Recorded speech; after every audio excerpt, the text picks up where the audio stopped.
Let's tell you about this now. Postbank has suspended ATM withdrawals for SASSA beneficiaries to curb fraud. The bank says it's only for the month of December. Let's get you more detail. We're joined by Ntokozo Khumalo, who is monitoring developments here. So what do beneficiaries need to know, Ntokozo?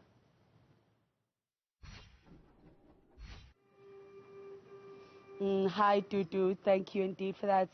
So I'm out in Minanawe, which is in Ekhululeni in the East Rand of Johannesburg, where obviously SASSA beneficiaries that I've spoken to this morning are still left a little bit confused and baffled as to why Postbank would make that decision to suspend ATM withdrawals.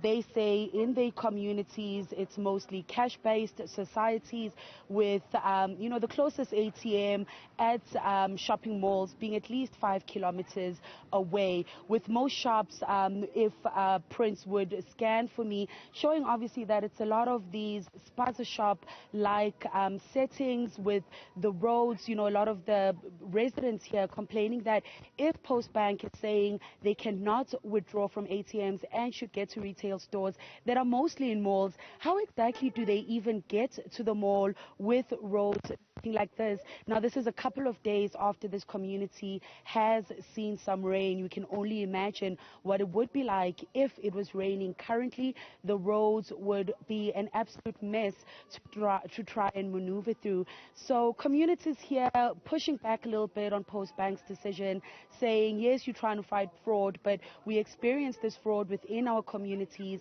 Yes, you're chasing us to the retail stores to go and withdraw there, but what do we do when we're facing load shedding coupled with the issues that are caused by the floods that are damaging the roads, making it hard for us to get there? Earlier I spoke to a grandmother who says that once she has actually spent the time to be able to get to the shopping mall, she's hit by load shedding and ends up leaving with no money. So I think the question right now really is more on what is it that Postbank and other stakeholders that make these decisions need to know and understand of the communities that they are serving, Dudu?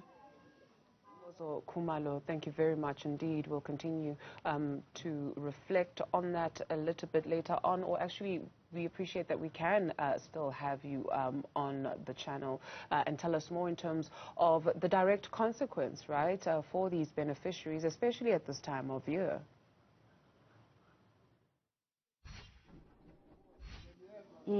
I think what we starting to unpack, or we've unpacked over this morning, is that it goes far deeper than affecting the SASSA beneficiaries, but there's a lot of small businesses here as well that operate in cash.